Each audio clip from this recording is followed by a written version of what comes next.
हाय developers, कैसे हो आप सब। मैं हूं शुभम वर्मा। तो आज हम लोग एक और वेरी इंपॉर्टेंट इंटरव्यू क्वेश्चन देखने वाले हैं, जो कि है स्ट्रीम्स। तो अगर आप नोट जैसी तैयारी कर रहे हैं तो मुझे नहीं लगता क्या मुझे ये बताने की जरूरत है कि ये इंटरव्यू क्वेश्चन कितना अपने आप में मायने रखता है।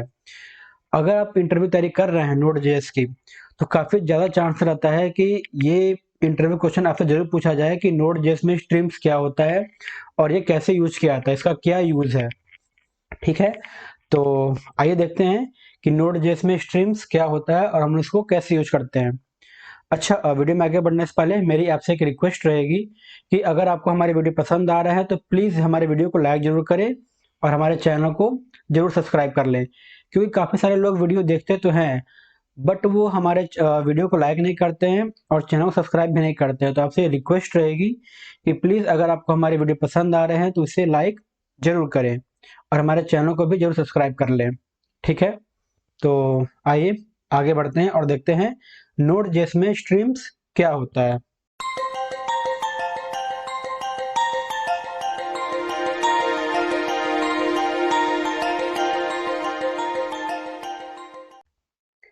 तो स्ट्रीम मतलब क्या होता है? स्ट्रीम बेसिकली क्या होता है कि यहाँ पे हम लोग डेटा जो होता है, जो भी हमारे पास डेटा होता है, उस डेटा को हम लोग एक सोर्स उठा करके दूसरे डेस्टिनेशन पे हम लोग राइट करते हैं।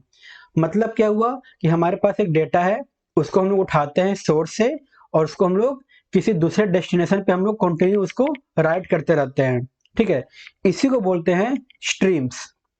जैसे अक्सर आपने देखा होगा, जैसे हम लोग एग्जांपल लेते हैं यूट्यूब या फिर नेटफ्लिक्स। ठीक है, यहाँ पे हम लोग अक्सर एक टर्म यूज करते हैं कि स्ट्रीमिंग स्ट्रीमिंग। ठीक है, यूट्यूब पे अक्सर आपने देखा होगा कि कई लोग स्ट्रीमिंग करते हैं। स्ट्रीमिंग मतलब हो क्या रहा है, यहाँ पे जो भी हमारा डेटा होता है, जैसे वीडियो हम लोग देख रहे होते हैं, वीडियो क्या है, एक तरह का डेटा ही तो है वो। तो हम लोग क्या कर रहे हैं, वहाँ पे डेटा को कंटिन्यू हम लोग स्ट्रीमिंग कर रहे हैं। वो डेटा कंटिन्यू आपको एक तरीके से लगातार आपको डेटा दिख रहा होता है यूट्यूब पे, चाहे वो बात करें हम लोग नेटफ्लिक्स पे। ठीक है, तो यही होता है एक तरीके से एग्जांपल आप कर सकते हो स्ट्रीमिंग का, जैसे यूट्यूब और नेटफ्लिक्स। ठीक, अब ये स्ट्रीमिंग का जो डेटा होता है वो किस टाइप, मतलब एग्जांपल से देखा तो किस टाइप का डेटा आपको एक तरीके से लग सकता है। तो जैसे हमारा कोई डेटा होता है एरे का या फिर स्ट्रिंग का, ठीक उसी तरीके से हमारा जो स्ट्रीम का डेटा होता है वो भी एक तरीके से डेटा ही होता है। दोनों में फर्क क्या होता है, एरे या फिर स्ट्रिंग में जो डेटा होता है वो हम एक ही बार में उसको कॉल कर लेते हैं। जैसे आपने एक वेरिएबल बनाया, उस वेरिएबल में आपने एरे एरे असाइन कर दिया या फिर उस वेरिएबल में आपने स्ट्रिंग असाइन कर दिया। ठीक है, तो यहाँ पे क्या हो रहा है कि आप एक ही बार में उस डेटा को यूज कर ले रहे हैं।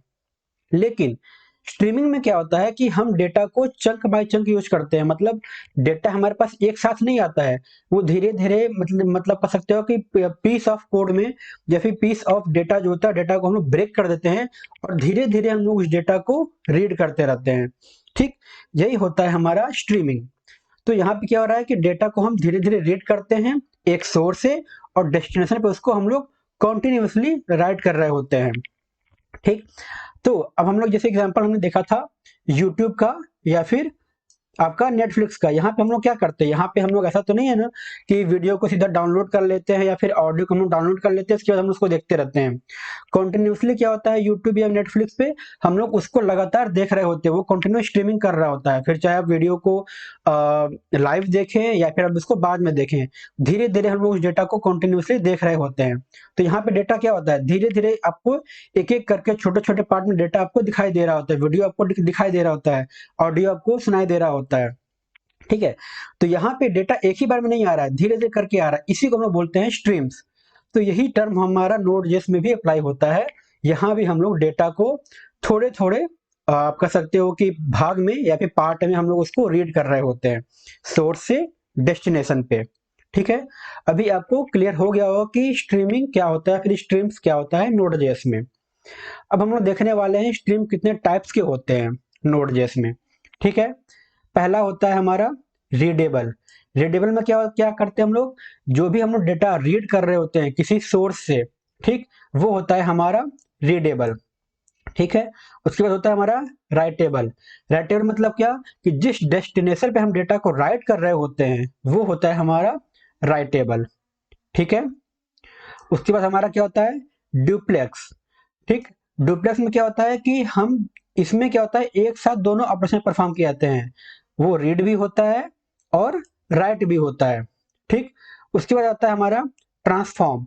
ट्रांसफॉर्म क्या होता है, ये भी जस्ट लाइक एक डुप्लेक्स की तरह ही होता है, लेकिन यहाँ पे जो हमारा डेटा, जो हम लोग डेटा को कैलकुलेट कर रहे होते हैं, वो बेस्ड होता है इनपुट पे, किस तरीके का इनपुट है उसके बेस पे हम लोग डेटा को स्ट्रीम करते हैं। और ये स्ट्रीम किस बेस पे करते हैं, डुप्लेक्स में। मतलब कि यहाँ भी हम लोग डेटा को रीड और राइट दोनों एक साथ कर रहे होते हैं, लेकिन जो यहाँ पे हम लोग डेटा को राइट कर रहे होते हैं वो बेस्ड होता है कि किस टाइप का हमारा इनपुट है, उसके बेस पे हम लोग डेटा को यहाँ पे यूज करते हैं, किसमें, ट्रांसफॉर्म में।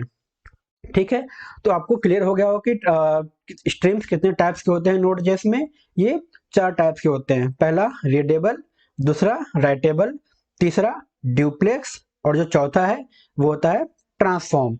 ठीक है, अब हम लोग देखते हैं कि स्ट्रीम जो होते हैं उसमें कौन कौन से इवेंट्स होते हैं। ठीक है, यहाँ भी इवेंट्स का यूज किया जाता है, नोड.जेएस में जो स्ट्रीम्स होते हैं इसमें भी इवेंट्स का यूज किया जाता है। तो ये जो इवेंट्स होता है वो 4 टाइप्स के होते हैं। पहला इवेंट्स कौन सा होता है, डेटा। डेटा में क्या होता है कि जो भी हम लोग डेटा को रीड कर रहे होते हैं, अगर हम लोग डेटा को, जैसे हम लोग सोर्स से कोई डेटा रीड कर रहे होते हैं, उस केस में ये इवेंट फायर होता है, वो हो गया डेटा का इवेंट।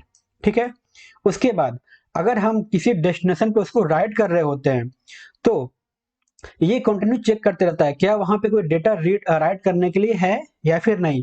अगर वहां पे डेटा रीड करने के लिए, राइट करने के लिए नहीं बचता है, उस केस में ये इवेंट फायर हो जाता है, मतलब जो हमारा एंड वाला इवेंट होता है वो फायर हो जाता है अगर वहां पे कोई भी डेटा रीड करने के लिए नहीं है तो। ठीक है, तीसरा क्या होता है, एरर। अगर हम लोग डेटा को रीड करने जा रहे हैं या फिर राइट करने जा रहे हैं, उस केस में अगर कोई भी एरर आता है, ठीक है, वो हमारा कहाँ पे आता है, उस केस में हमारा जो इवेंट का जो एरर जो इवेंट होता है वो फायर हो जाता है। ठीक, अब आखिरी वाला कौन सा इवेंट होता है, वो है फिनिश। फिनिश क्या होता है, ये कंटिन्यू चेक करते रहता है क्या जो हमारा डेटा है वो पूरी तरीके से रीड हो चुका है कि नहीं। अगर वो पूरी तरीके से रीड हो चुका होता है, वहां पे कोई डेटा रीड करने के लिए बचता ही नहीं है, मतलब कि आप कह सकते हो कि अब हमारे पास सिस्टम में कोई भी डेटा रीड करने के लिए नहीं बचा है, जो भी रीडेबल राइटेबल सारे ऑपरेशन सारे खत्म हो चुके हैं, उस केस में हमारा जो फिनिश का ऑपरेशन है, फिनिश का जो इवेंट है वो फायर हो जाएगा। तो हमने क्या देखा यहाँ पे कि नोड.जेएस में जो स्ट्रीम्स होता है उसमें 4 तरीके के इवेंट होते हैं। पहला क्या होता है, डेटा, दूसरा एंड, तीसरा एरर, और जो चौथा है वो फिनिश। ये 4 तरीके के हम लोग इवेंट्स को यूज करते हैं स्ट्रीम में। ठीक है, तो उम्मीद है आपको क्लियर हो गया होगा कि नोड.जेएस में स्ट्रीम्स क्या होता है, हम लोग इसको कैसे यूज करते हैं और क्या इसका यूज होता है नोड.जेएस में। हमने इसका एक एग्जांपल भी देख लिया। ठीक है, तो आज के बस इतना ही। अगर आपको वीडियो पसंद आए तो प्लीज लाइक, शेयर और सब्सक्राइब जरूर करें। आपका वीडियो देखने के लिए बहुत बहुत धन्यवाद।